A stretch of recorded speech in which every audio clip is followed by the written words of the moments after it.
بسم اللہ الرحمن الرحیم ایاک نعبد و ایاک نستعین۔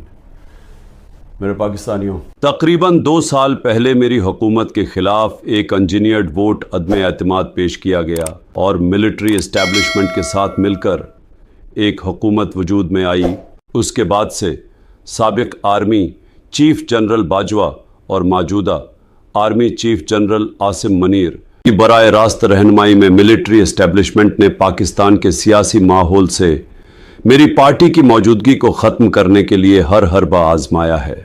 ہمارا انتخابی نشان چھینا، ظلم اور تشدد ریکارڈ پر موجود ہونے کے باوجود فوج نے کچھ نہیں کیا اور بے اختیار سیاسی قیادت نے ان کی کٹ پتلی کا کردار ادا کیا۔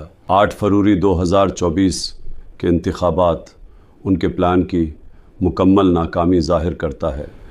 ایک ایسے ملک میں جہاں ووٹرز کی اکثریت پارٹی کے مختلف نشان سے امیدواروں کا پتہ چلتا ہے، وہاں کوئی ایک انتخابی نشان نہیں دیا گیا۔ مختلف انتخابی نشانات کے ساتھ آزاد امیدواروں کے طور پر کھڑے ہونے کے باوجود پاکستان تحریک انصاف کے حمایت یافتہ امیدواروں کو ووٹ دینے کے لیے عوام باہر نکلی اور بھاری اکثریت سے ووٹ دیا۔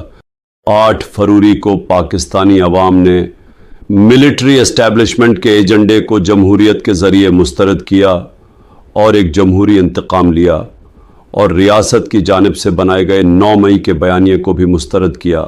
بدقسمتی سے عوامی مینڈیٹ کو قبول کرنے کے بجائے ملٹری اسٹیبلشمنٹ نے غیظ و غضب میں آ کر ہارنے والوں کو اقتدار میں لانے کے لیے انتخابی نتائج میں ہیرا پھیری کی۔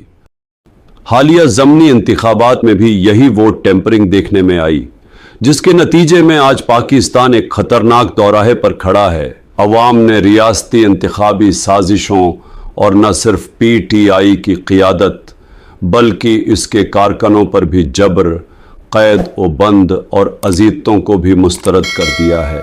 پاکستان کی تاریخ میں عسکری قیادت پر اس طرح کھلے عام تنقید کبھی نہیں دیکھی گئی، جبکہ حکومت اس وقت ایک مذاق بن چکی ہے۔ ریاست نے رد عمل کے طور پر نہ صرف پارٹی کارکنوں پر تشدد اور دباؤ میں اضافہ کیا، بلکہ صحافیوں اور انسانی حقوق کے ورکرز پر بھی دباؤ ڈالا جا رہا ہے۔ سوشل میڈیا پلیٹ فارمز پر پابندی لگاتے ہوئے ایکس کو مکمل طور پر بند کر دیا گیا ہے۔ اس سب کے بعد عدلیہ کی آزادی کو ایک منظم طریقے سے ہر سطح پر تباہ کرنے کی کوششیں جاری ہیں۔ ججز کو ہر طرح سے دباؤ میں لایا جا رہا ہے، بلیک میلنگ اور خاندان کے افراد کو ہراساں کیا جا رہا ہے اور مجھ پر بنائے گئے جھوٹے مقدمے چلائے جا رہے ہیں، جس میں نہ حق دفاع دیا جا رہا ہے اور نہ ملک کے قانون اور آئین کی خلاف ورزیوں کی پرواہ کی جا رہی ہے۔ چیف جسٹس آف پاکستان قاضی فائز عیسیٰ اور اسلام آباد ہائی کورٹ انصاف فراہم کرنے میں مکمل طور پر ناکام ہو چکے ہیں، لیکن اعلیٰ عدلیہ کے جج عدلیہ کی آزادی کو تباہ کرنے کی کوشش کے خلاف اٹھ کھڑے ہوئے ہیں۔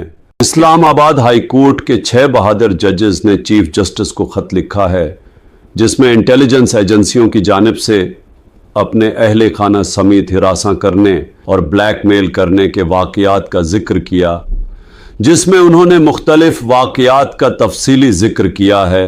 اگرچہ بہت سے لوگ جانتے تھے کہ عدلیہ کے ساتھ کیا ہو رہا ہے، لیکن ان ججز کی طرف سے اس طرح کا خط آنا مایوسی اور غصے کو ظاہر کرتا ہے، جو کہ غیر مثالی ہے۔